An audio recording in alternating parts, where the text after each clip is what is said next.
자, 이완배 기자님 오늘 어떤 이야기 준비하셨습니까? 네, 오늘은 KB금융지주 이야기를 해볼까 합니다. KB금융지주는 저희 청취자분들이 다들 아시는 KB국민은행을 지배하는 회사입니다. 국민은행 외에도 KB증권, KB손해보험, 국민카드, KB생명보험 이런 계열사들이 이제 다 이 금융지주에 속해 있습니다. 요즘은 KB의 위상이 과거 같지는 않지만 어쨌든 KB는 국내에서 제일 큰 은행을 보유하고 있는 곳이고요.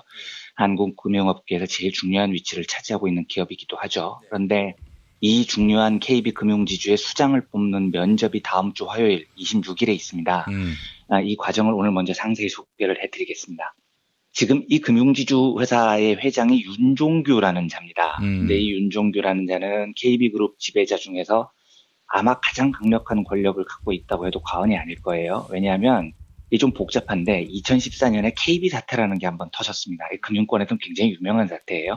이때 KB금융지주 회장하고 금융지주의 계열사인 KB국민은행장 이 두 사람이 의견이 틀어져서 엄청나게 치고받고 싸우고 난리가 났습니다. 그래서 이 사태가 너무 큰 사태여서 이걸 이제 해결하기 위해서 등장한 구원투수가 윤종규 회장인데 윤종규 회장이 금융지주 회장만 맡은 게 아니고 KB국민은행장까지 겸임을 했습니다. 그래서 이 사람 권한이 실로 막강했던 거죠. 그 금융지주회사 회장을 하면서 은행장을 겸직한다는 거 이게 무슨 말입니까?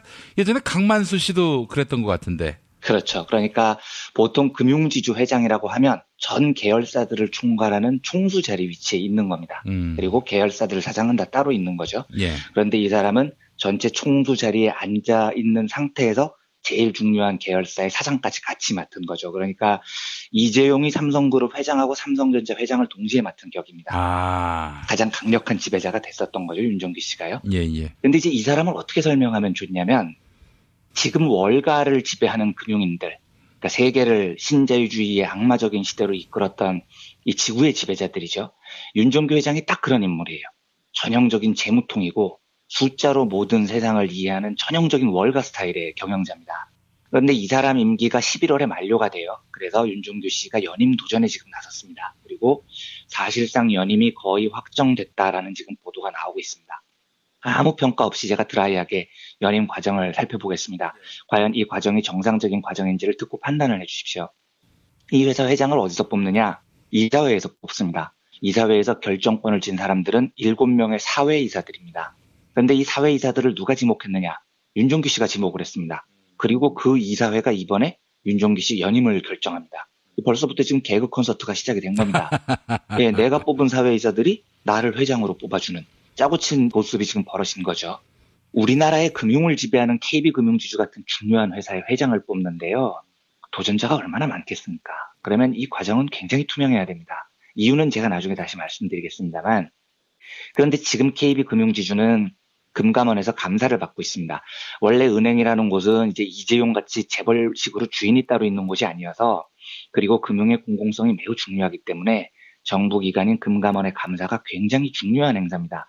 그 공공성과 경영 투명성을 국민으로부터 권력을 위임받은 정부로부터 평가를 받아야 되는 겁니다. 예. 그러면 KB금융지주 같이 중요한 회사의 리더를 뽑는 과정은 당연히 금감원의 감사가 끝난 뒤에 이루어져야 정상입니다. 성적표를 받아봐야죠. 그런데 KB금융지주가 갑자기 이번 달 들어와서 감사를 지금 한참 하고 있는데 차기 회장을 선임하겠다고 선포를 해버렸습니다. 그리고 지금 이 과정을 무지막지하게 밀어붙이고 있는 겁니다. 예. 9월 1일에 KB금융지주가 23명의 후보자가 차기 회장 후보로 올랐다고 발표를 했습니다. 그러면 이제 이 23명이 누군지 굉장히 궁금하죠. 누구냐고 물어봤더니 말을 안 해줘요. 아니 KB금융지주 회장 후보가 무슨 국가 기밀입니까? 왜 말을 안 해줘요? 예. 23명이라는 실체가 있었는지 없었는지도 지금 아무도 모릅니다. 그러더니 이 23명에서 7명으로 후보를 압축했다고 발표를 합니다. 그래서 압축한 후보 7명이 누군데 또 발표를 안 합니다. 그러더니 마침내 이 7명의 후보자 중에 최종 3명의 후보로 압축이 됐다면서 그제야 이 3명의 명단을 공개합니다. 한 명은 윤종규 본인이고 나머지 2사람은 김옥찬, 양종희라는 사람인데 김옥찬 씨는 지금 KB금융지주 현재 사장이에요. 그러니까 윤종규 바로 밑에 있는 부하입니다. 양종희 씨는 KB손해보험 사장이에요. 역시 윤종규의 부하입니다. 뭐 좋습니다. 뭐 윤종규 부하라고 해서 KB금융지주 회장에 도전 못하라는 법은 없죠. 근데 황당한 건 이 김옥찬, 양종희 2사람이 3명 최종 후보로 뽑혔는데 두 사람 다 나는 회장 안 하겠습니다. 면접에 참가 안 합니다. 이러고서 그냥 물러나 버렸습니다. 네, 그래서 윤종규 씨가 지금 단독 후보로 추천이 된 겁니다. 그래서 제가 이 과정을 듣다가 지금 웃기려고 이러는 거면 실패다. 야, 이거 하나도 안 웃긴다 진짜. 이게 무슨 미친 짓이냐 이런 생각이 저는 들더라고요. 예. 새로운 선장을 뽑는데 3명이 최종 후보라면 비교평가를 해야 될 거 아닙니까? 그렇죠. 예, 그런데 나머지 2명이 나 안 할래 이래버렸다는 게 말이 되냐고요. 애초부터 짜고 치는 사기극이었다는 이야기죠. 제가 이 과정이 왜 중요하다고 생각하냐면요. 우리가 꿈꾸는 세상과 기업의 지배 구조는 이제 이재용, 정의선, 최태원 이런 또라이들이 없는 세상입니다. 그런데 이 양아치 집단들은 재벌을 몰아내고 상식적이고 건강한 기업의 지배 구조를 만들어야 되는데요. 제가 그동안 재벌들 하는 짓이 하도 양아치여서 얘네들 비판하는데 시간을 많이 쏟아부어서 그렇죠. 예. 재벌이 없어진다고 바로 좋은 세상이 오는 게 아닙니다. 왜냐하면 그 대표적인 예가 미국이에요.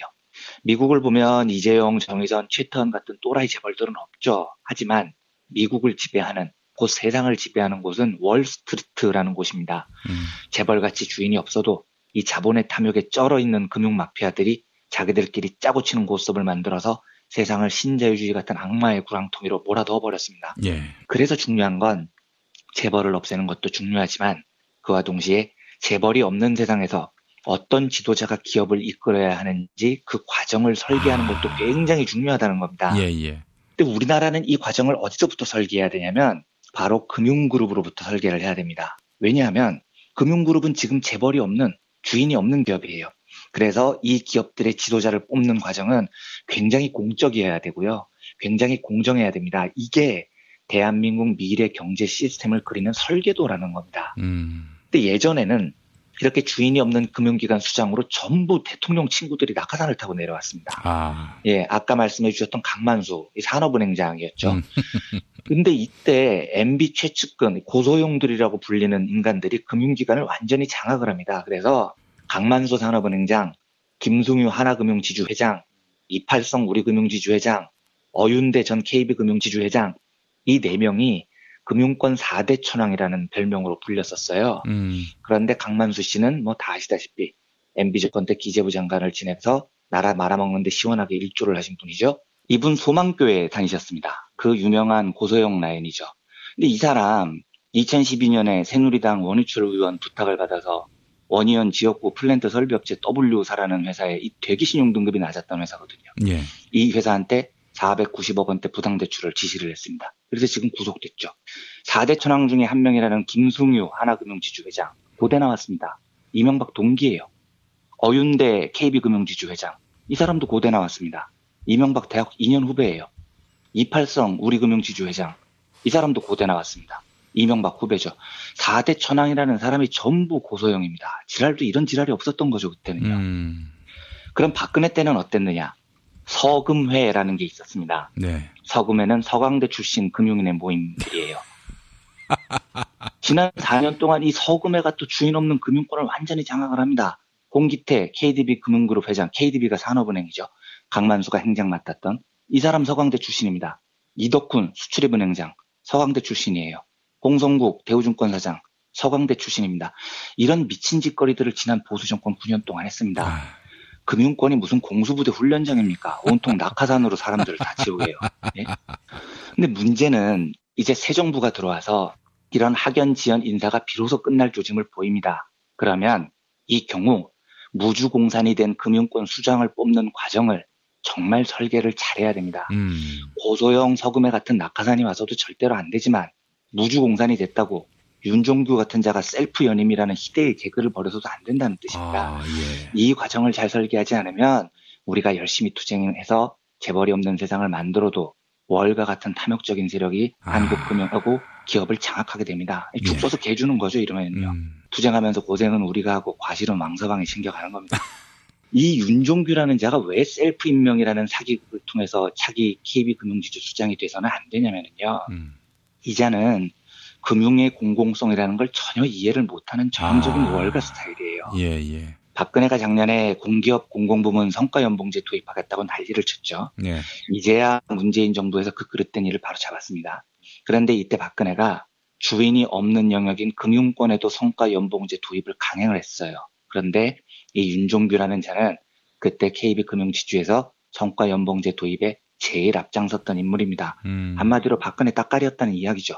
근데 이런 자가 정권이 금융권 인사에 개입을 하지 않는 틈을 타서 셀프 연임을 시도해서 다시 국내 최대의 금융그룹 수장이 된다는 게 말이 안 되는 겁니다. 금융은요, 절대로 사적인 영역이 아닙니다. 굉장히 공적인 영역이에요. 그리고 막강한 힘을 갖고 있습니다. 미국 GDP의 60%가 금융 영역에서 나옵니다. 그러니까 미국이라는 최강대국의 부의 60%를 월가가 장악을 하고 있는 거예요. 우리도 이게 25%나 됩니다. 그런데 금융이 이렇게 막대한 덩치와 힘을 가지는 이유는 고객들이 돈을 많이 맡겼기 때문입니다. 즉 금융회사 돈이 아니고 고객들의 돈을 바탕으로 생긴 힘이라는 거예요. 그리고 금융은 그런 국민의 자산을 관리해서 꼭 돈이 필요한 부분으로 융통을 시켜주는 공적인 역할을 해야 됩니다. 그런데 여기에 탐욕이 개입을 하면은요, 월가가 지배하는 세상이 돼버리는 겁니다. 재벌 몰아냈더니 더 또라이가 세상을 지배하는 거죠. 그래서 우리가 세상을 설계할 때는 금융은 근본적으로 공적인 영역이라는 확고한 믿음 속에서 시작을 해야 됩니다. 돈으로 돈을 버는 탐욕이 금융을 지배를 해서는 안 된다는 이야기입니다. 그런데 윤종규 같은 자가 금융을 이끌잖아요. 그럼 무슨 일이 벌어지느냐. 윤종규가 지난 3년 동안 제일 야심만만하게 밀어붙인 사업이 대출을 할 때 금리를 더 높게 붙여서 대출을 하면, 높은 금리로 돈을 빌려주면, 그러면 그 직원의 성과를 1.5배로 쳐주는 일을 강행을 했습니다. 이게 무슨 뜻이냐면요, 은행이 국민과 기업으로부터 돈을 더 뜯어내면, 야, 너 참 잘했다, 너 성과 좋네, 승진시켜줄게, 이런 평가 틀을 윤종규가 만들었다는 겁니다. 이러면 금융의 공공성이 박살이 나죠. 이러면 KB국민은행 직원들은 너도 나도 국민들로부터 이자 더 뜯어내려고 혈안이 될 겁니다. 그래서 공적인 영역을 돈돈돈거리는 인간들이 지배를 하면 그 손해는 다 국민이 입게 돼요. 윤종규는 그런 철학을 가진 사람입니다. 더 안 되는 이유는요, 우리가 재벌을 몰아내고 주인 없는 회사들의 세상을 설계를 할 때 제일 중요하게 생각해야 될 것이 바로 노동자들을 존중하는 의식을 갖추도록 설계를 짜놔야 된다는 겁니다. 그러니까 재벌들은 제가 어제도 소개해드렸듯이 노동자들을 버러지 취급을 하죠. 근데 그래서 그 재벌들을 몰아놨더니 이번에는 노동자들을 바퀴벌레 취급하는 월가형 탐욕가들이 기업을 차지하면 이것도 축소속해주는 꼴입니다. 그렇죠. 근데 이 윤종규라는 자가 얼마나 악랄한 반노동자적인 경영자냐면요, 지금 KB국민은행 노동조합을 이끄는 박홍배 위원장이 상당히 강성 노조위원장입니다. 그래서 KB국민은행 노동조합 역사상 결선 투표 없이 일자 투표에서 과반을 얻어서 당선된 유일한 노조위원장이기도 해요. 조합원들로부터 상당한 신망을 받는 분입니다. 그런데 이 박홍배 위원장이 당선되는 걸 막으려고 윤종규 일당이 난리를 쳤습니다. 그러니까 노조 선거에 회사가 개입을 한 겁니다. 그래서 당시 KB국민은행 임원들이 불법으로 노조 선거에 개입한 녹취록을 보면 얘네들이 부지점장 이런 간부급들을 총동원해서 야, 이번엔 몇 번 찍어라, 몇 번이 당선 안 되면 니네들 가만 안 놔둔다, 이러면서 노조 선거를 개판으로 만들어요. 그리고 투표를 할 때 임원들이 그 투표를 옆에서 이렇게 지켜봅니다. 누구 찍나, 이런 미친 짓을 태연히 해요. 비공개 투표를요.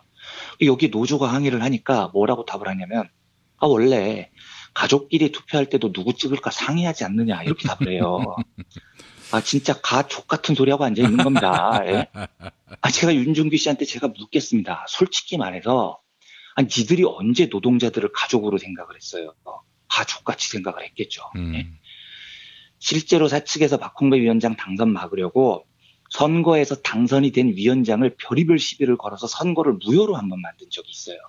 그래서 노조위원장이 공백인 상태가 됐습니다. 박홍배 위원장은 선거를 그래서 2번이나 치러서 겨우 당선이 된 겁니다. 그런데 당선된 노조위원장을 무효로 만들어 놓은 다음에 이때 공개된 윤종규의 녹취록을 보면, 야, 잘됐다, 노조가 없을 때 우리가 하고 싶은 거 다 하자, 이렇게 회장이 이야기를 합니다.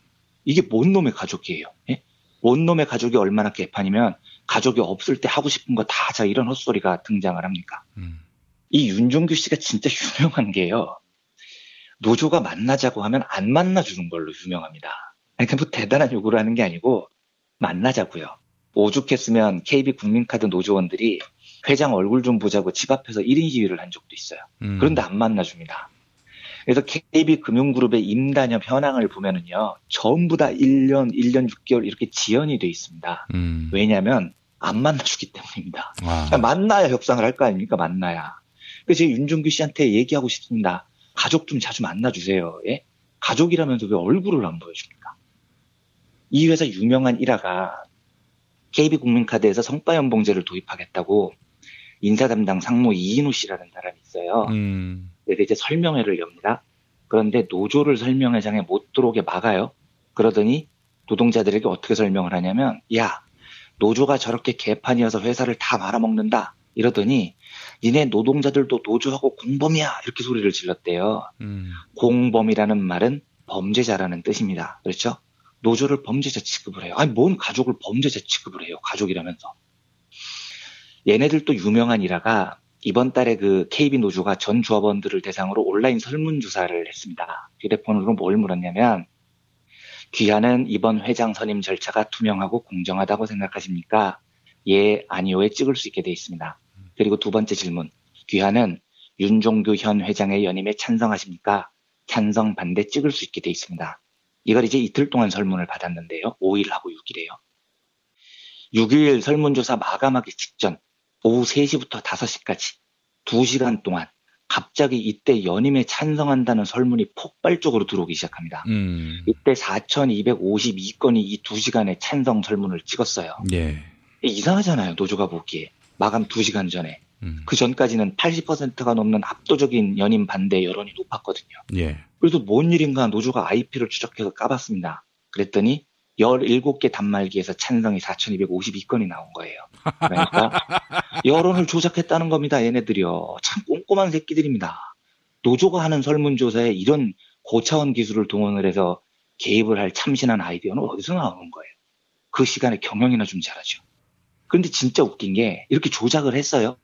4,252건 찬성이 고작 17대 단말기에서 나온 부정투표를 했는데 그 부정투표를 빼면 연임 반대 여론이 81.4%로 압도적으로 높았거든요. 그러면 4,252건 조작한 걸 넣으면 어떻게 되느냐. 이것도 과반 이상의 연임 반대로 나와요. 그러니까 조작을 했는데 조작도 제대로 못합니다. 아니, 이왕 조작할 거면 한 5,000건 해서 연임 찬성이 50%를 넘기게 할 것이지. 그것도 계산을 제대로 못해가지고 조작한 결과가 연임 반대로 나왔습니다. 얼마나 무능한 애들입니까? 이런 애들이 어떤 애들이냐면 맨날 은행 털러 강도짓을 하러 가는데 갈 때마다 붙잡히는 멍청한 은행 강도들 있잖아요. 노조 선거에도 개입하고 노동자들한테 노조를 범죄자라고도 부르고 여론조사도 조작하고 나쁜 짓은 다 하는데요. 할 때마다 족족 적발이 돼요. 아니, 이왕 나쁜 짓 할 거면 좀 걸리지 말고 잘 좀 하던가요. 네? 다음 주 화요일에 면접이 진행됩니다. 윤종규 혼자 하는 단독 면접이어서 연임은 거의 확정적이라는 보도가 지금 나오고 있습니다. 하지만 저는 KB 노동자들에게 부탁드립니다. 이 투쟁을 멈춰서는 안 됩니다. 어떤 일이 있어도 이 일을 막아주시기를 간곡히 부탁드립니다. 왜냐하면 이번 KB금융지주회장 선임 절차는 주인 없는 회사, 금융이라는 공적 영역의 회사의 수장을 뽑을 때 한국 사회가 어떤 선례를 남기는지를 결정하는 굉장히 중요한 절차이기 때문입니다. 저는 그래서 KBS, MBC 사장 뽑는 절차도 굉장히 중요하다고 생각을 하고 그것만큼이나 이 KB금융지주 같은 금융권 회사의 선장을 뽑는 절차도 중요하다고 생각을 합니다. 이 뽑는 절차에 대해서 공적인 국민의 합의가 있어야 됩니다. 예를 들면 KBS, MBC 같은 경우는 김용민 PD님께서는 국민투표를 하자라는 제안을 하셨죠. 예. 이런 것처럼 주인이 없는, 재벌이 없는 세상을 우리가 만들었을 때 그 회사의 유능한 선장을 어떻게 뽑을지를 하나하나 설계를 해나가야 됩니다. 그리고 그 선례를 지금 KB금융지주가 만들어야 됩니다. 그러니까 KB금융그룹 산하에 모두 7개의 노동조합이 있는데 이 7개 노동조합 동지들의 어깨에 우리나라 금융의 공공성을 지키기 위한 정말로 무거운 과제가 지금 걸려 있는 겁니다. 그래서 KBS, MBC 두 회사 노동자들 못지않게 KB금융그룹 소속에 있는 노동자 동지들께 잘 싸워주시기를 부탁드립니다. 당당하고 뜨겁게 싸워주셔서 윤종규 같은 자의 연임을 꼭 막아주십시오. 진심을 다해서 응원을 드리도록 하겠습니다. 금융감독기관이 어떻게 개입할 방법은 없습니까? 그게 이제 금융의 공공성을 해친다고 해서 굉장히 금기시되는 일인데요. 저는 금융기관의 수장을 뽑는 일에 정부가 낙하산을 보내서는 안 된다는 확고한 원칙이 있지만 금융권의 수장을 뽑는 민주적인 절차를 정부가 만드는데 개입을 해야 된다고 생각을 합니다. 예. 이 절차의 설계도가 있어야 돼요. KBS나 MBC도 마찬가지입니다. 어떠한 경우에도 정권의 입맛에 맞게 좌지우지 되지 않도록 공적인 영역이니까 그 선장을 뽑는데 가장 유능하고 가장 공적이고 가장 노동자들과 소통을 잘할 수 있는 지도자를 뽑는 절차를 만들어야 됩니다. 근데 이걸 그냥 만들려고 하면 만들겠습니까? 당연히 정부가 개입을 해야죠. 그리고 이 과정을 만들 때는 국민의 여론을 들어야 하고 뜨거운 토론이 있어야 됩니다. 저는 그 절차는 반드시 정부가 개입을 해야 된다고 생각하는 쪽입니다. 알겠습니다. 자, 오늘도 이완배 기자와 함께했습니다. 수고 많으셨습니다. 네, 감사합니다.